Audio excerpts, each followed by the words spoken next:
আলামিন এই দোয়ার মাহফিলটাকে আপনি কবুল আর মঞ্জুর করে নিন। রব্বুল আলামিন শহীদ প্রেসিডেন্ট জিয়াউর রহমান সাহেব তিনি বাংলাদেশের জন্য যা কিছু করেছেন আজ পর্যন্ত কোন নেতা আল্লাহ করতে পারে নাই। রব্বুল আলামিন তিনি যে সমস্ত ভালো কাজগুলো করেছেন এই ভালো কাজের ওসিলা করে আল্লাহ তার জীবনের সমস্ত গুনাহ খাতা মাফ করুন।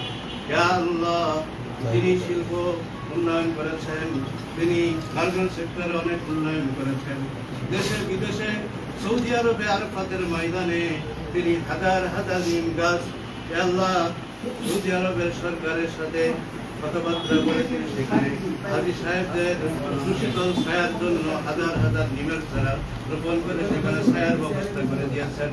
রব্বুল আলামিন তিনি যে সমস্ত ভালো কাজগুলো করেছেন এই ভালো কাজের ওসিলা করে তার জীবনের সমস্ত গুনাহ খাতা মাফ করে দিন। আল্লাহ তার কবরটাকে আপনি জান্নাতের টুকরা বানায় দিন। আল্লাহ তার সহোদর ভাবিনী আল্লাহ বেগম খালেদা জিয়া তিনি আমাদের মা, তিনি দেশের জন্য যা কিছু করেছেন যত উন্নয়ন করেছেন সমস্ত উন্নয়ন রচনা করে তার জিন্দেগির গুনাহ খাতা মাফ করে দিন। আল্লাহ তার কবরটাকে আপনি জান্নাতের টুকরা বানায় দিন। তার ছোট ছেলে আরাফাত রহমান ফুকো আল্লাহ এই দেশের জালিম সরকার তার উপরে নির্মম অত্যাচার করেছে। রব্বুল আলামিন তিনি ইন্তেকাল করেছেন। আল্লাহ তার মেহেরবানি করে তার কবরটাকে আপনি জান্নাতের টুকরা বানায় দিন। আল্লাহ ইয়া পরিবারের প্রতি আপনি আপনার খাস রহমত নাযিল করেন।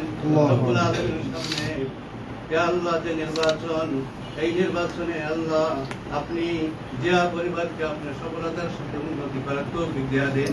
রব্বুল আলামিন আল্লাহ বাংলাদেশে যেন ইয়া আল্লাহ তরুণদের অহংকার ইয়া আল্লাহ আমাদের নেতা ইয়া আল্লাহ তাকে আপনি জয়যুক্ত করে দিন।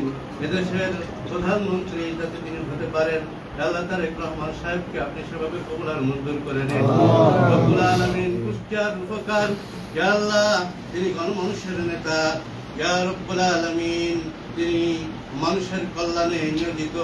রব্বুল আলামিন তিনি জাকির হোসেন সরকার তিনি আমাদের কুষ্টিয়ার মনোনীত প্রার্থী।